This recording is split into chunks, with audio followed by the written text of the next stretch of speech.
Lesson 3. Two overseas students called Spiros and Hiroko have just finished the first semester of their university course. They are discussing with their English language teacher how they coped with the course. First, you have some time to look at questions 21 to 25.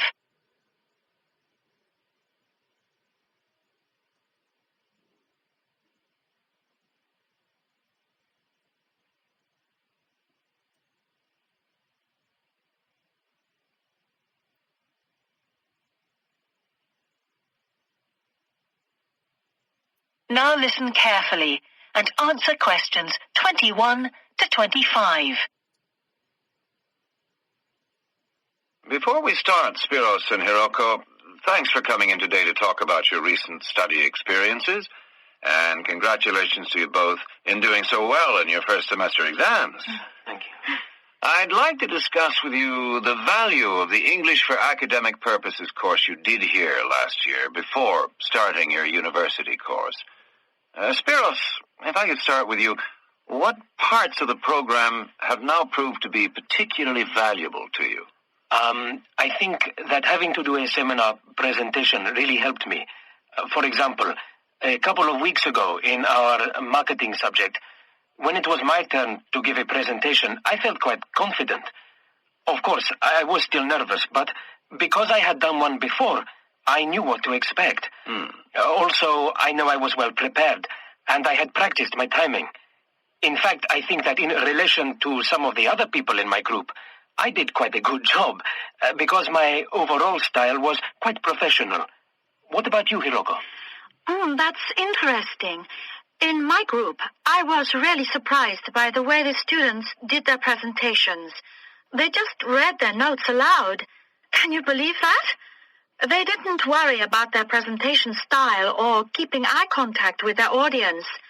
And I remember that these things were really stressed to us in the course here.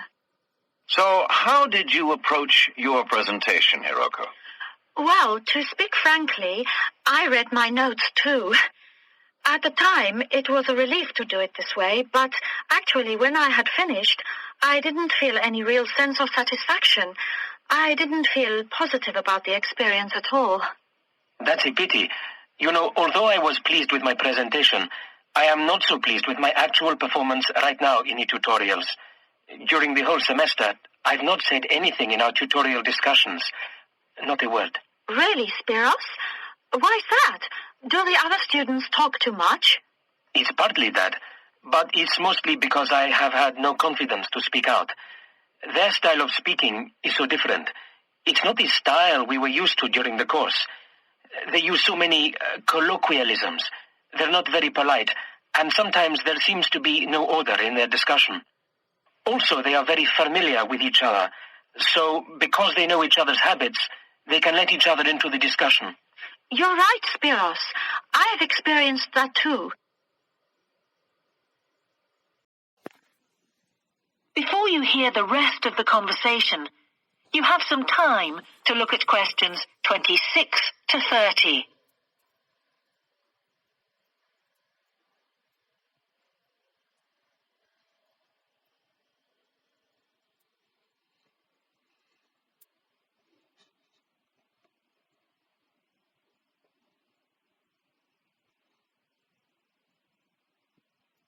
Now listen and answer question 26 to 30. For most of this semester, I've said absolutely nothing in tutorials.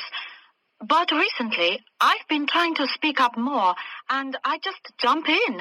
And I've noticed an interesting thing. I've noticed that if they thought my point was interesting or new, then the next time they actually asked for my opinion. And then it was much easier for me to be part of the discussion. Oh, that's great, Hiroko. I hope that happens for me next semester. I'll have to work hard to find some interesting points. What helped you to find these ideas? I think that one thing that helped me with this was the reading. I've had to do so much reading this semester just to help me make sense of the lectures. At first, I couldn't understand what the lectures were talking about, so I had to turn to the books and journals. Every night I read for hours, using the lists of references that were given, and I made pages of notes. At breakfast, I read and read my notes again. This habit has helped me to follow the ideas in the lectures, and it's also given me some ideas to use in the tutorials. But I did so much reading anyway. I don't think there's any time left over for anything extra. My reading speed is still quite slow, though I'm much better at dealing with vocabulary than I used to be. What else do you think we could add to the course program to help with this reading problem? There's not really anything because it's my problem. I remember we were given long articles to read. We didn't like that, but now I realize that reading those long articles was good preparation for the things I need to read now. Also, in class, we regularly had speed reading tasks to do, and we kept a record of our reading speed, so the teachers were encouraging us to work on that. That's true, Spiros, but what we read could have been different. Sometimes in the English class, I felt frustrated when I had to read articles about the environment or health or education, because I wanted to concentrate on my own field, but we didn't read anything about engineering. So I think I wasted some time learning vocabulary I didn't need. But surely the strategies you were taught for dealing with that vocabulary were helpful? Yes, but psychologically speaking, I would have felt much better working on reading from my own field. What do you think, Spiros? Oh, I agree. That would have helped my confidence too, and I would have been more motivated. It was good, though, that we could work on our own topics when we wrote the research assignments. Okay, let's move on to writing now. That is the end of section 3. You now have half a minute to check your answers.